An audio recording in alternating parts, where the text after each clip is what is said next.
pharmacy friends. Today I will be discussing one of my favorite drug topics, ischemic stroke. The guidelines that I will be referencing in this video are the 2018 Guidelines for the Early Management of Patients with Acute Ischemic Stroke from the American Heart Association and the American Stroke Association.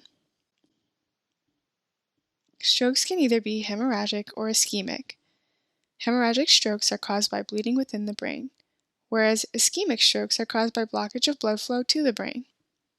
A transient ischemic attack, or TIA, is a stroke that only lasts a few minutes and occurs when blood supply to the brain is temporarily blocked. Today we will focus on ischemic strokes, though these other forms of strokes are also important. Ischemic strokes are the most common type of stroke and can have two major etiologies: cardioembolic and non-cardioembolic. Cardioembolic strokes make up roughly 20% of ischemic strokes and are caused by an embolus that originates in the heart and travels to the brain and results in occlusion of a cerebral blood vessel. The embolus is caused by clotting of stagnant blood in one of the heart's ventricles. Atrial fibrillation, a type of arrhythmia or abnormal heartbeat, causes the heart to not fully contract. This causes stagnation of the blood due to impaired blood flow through the heart. A non-cardioembolic stroke is due to plaque buildup in the cerebral blood vessels. Plaques are often due to atherosclerotic disease or lipid accumulation in the blood vessels. These plaques are covered in a fibrous cap, and in combination with high blood pressure can cause turbulent blood flow, yielding rupture of the plaque. After the plaque ruptures, as with any wound, our body responds by forming a platelet plug and a clot, which can then occlude the cerebral vessels, thereby causing a stroke.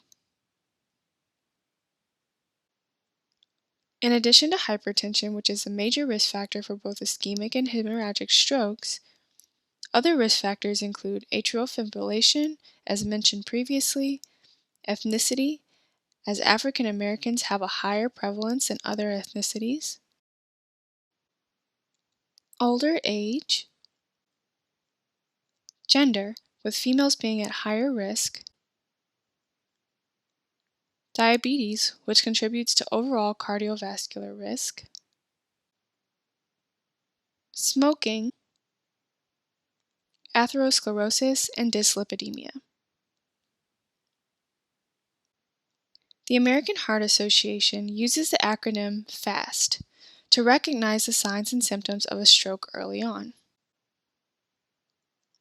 F is for facial drooping, A is for arm weakness, S is for slurred speech, and T is for time, as it is crucial to call 911 quickly. Remember, time is brain, and blood flow needs to be restored to the brain immediately. When in medical care, a computed tomography, or CT, must be performed in order to determine whether the stroke is hemorrhagic or ischemic. This is important because hemorrhagic strokes are due to bleeding, but an ischemic stroke is caused by an occluded cerebral vessel, causing cell death around the surrounding area. Thus, these two types of strokes must be treated very differently. The treatment of choice for an ischemic stroke is recombinant tissue plasminogen activator, or TPA. The drug name is Alteplase. While other TPAs exist, this is the only TPA used for ischemic stroke. Alteplase is dosed 0.9 milligrams per kilogram with 10% of the dose as an IV bolus over 1 minute and the remainder, 90%, of the dose being given over 1 hour. The maximum dose of Alteplase is 90 milligrams total. Thus, if a patient is 100 kilograms, they will still get 90 milligrams of Alteplase. Alteplase works by binding to fibrin. Fibrin is the second to last step of the clotting cascade and is part of the clot or thrombus. When alteplase binds, it converts plasminogen to plasmin, which results in destruction of the blood clot, a process called fibrinolysis. As you might expect, when a clot is destroyed and a vessel is damaged by a thrombus, bleeding can occur. Bleeding in the form of hemorrhagic stroke is a major complication of alteplase therapy. Alteplase must be given within 3 hours of symptom onset, but some studies and guidelines suggest that alteplase may be given within 4.5 hours of symptom onset in some patients. And the 2018 AHA/ASA guidelines recommend that patients who present with an ischemic stroke receive alteplase within 60 minutes of presentation. This is referred to as door-to-needle time.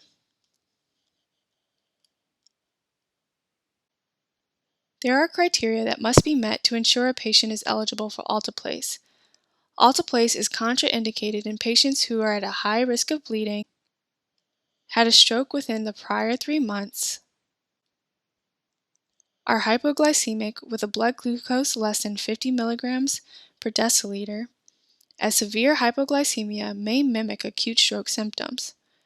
Hypoglycemia with blood glucose less than 60 milligrams per deciliter should be treated. And patients with blood pressure greater than 185/110 should also not receive alteplase until blood pressure is lowered. Please note that there are other contraindications, but these are a few important ones to remember. It is essential that blood pressure is kept below 185/110 millimeters mercury before administering alteplase, because having a significantly high blood pressure may affect the efficacy of alteplase. Now you may be thinking, a blood pressure of 185/110 is not controlled, and you're absolutely right. Blood pressure does not have to be controlled per normal hypertension goals prior to giving alteplase, but it must be lower than this threshold. If patients are not going to be treated with alteplase, a blood pressure of less than 220/120 should be generally maintained acutely. It may be reasonable to lower blood pressure by 15% in the first 24 hours, but the benefit of this is uncertain. Once alteplase is administered, the blood pressure must be kept below 180/105 millimeters mercury for at least 24 hours.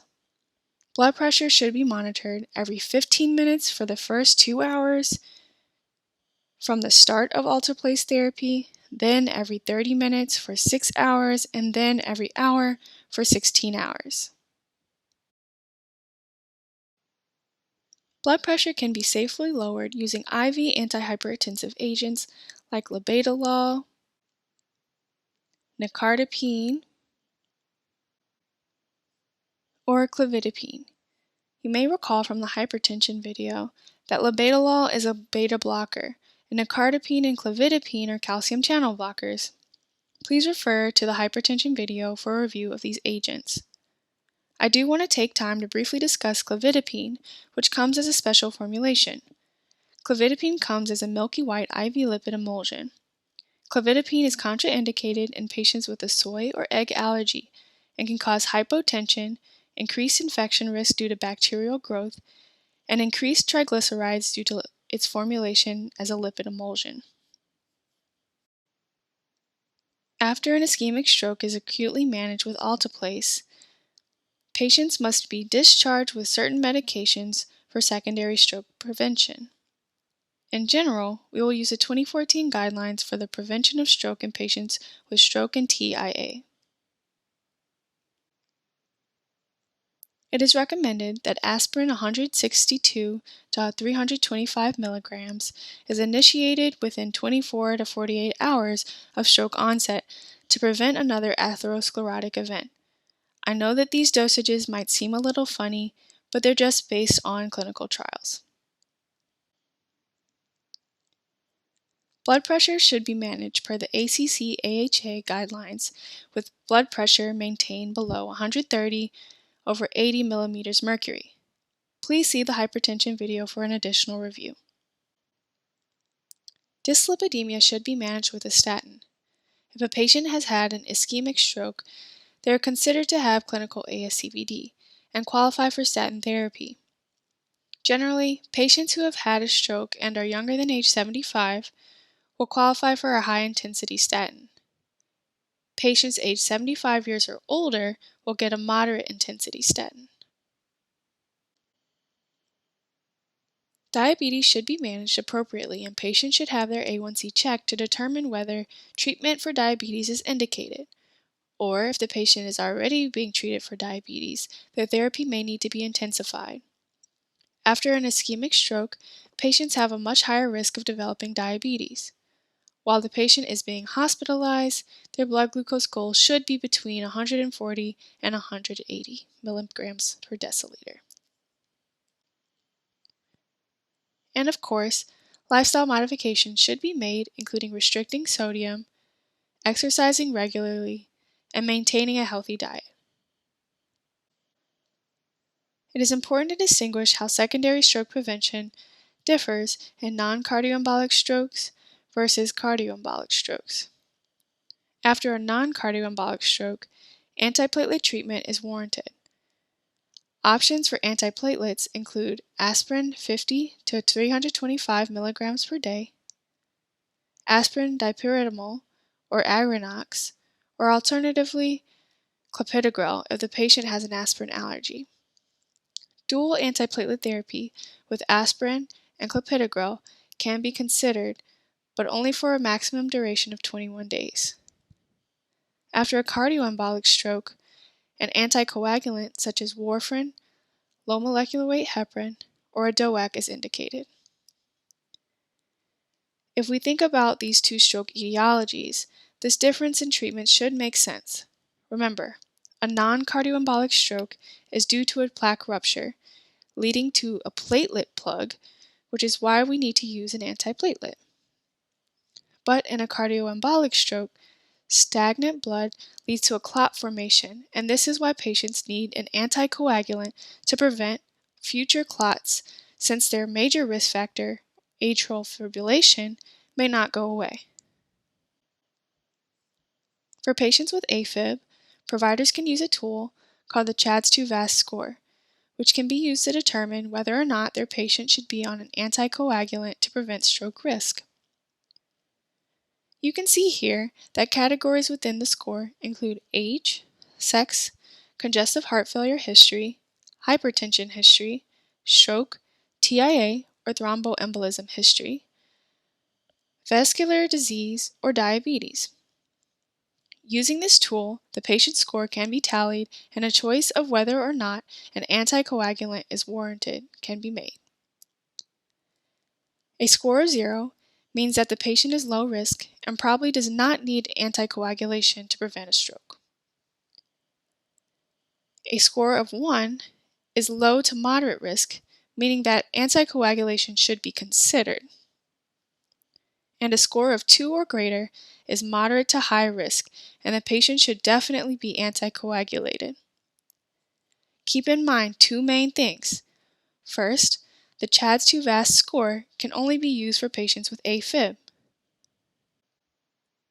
And secondly, all categories will give a patient 1 point except for age greater than or equal to 75 and history of stroke, TIA, or thromboembolism, such as a deep vein thrombosis or pulmonary embolism.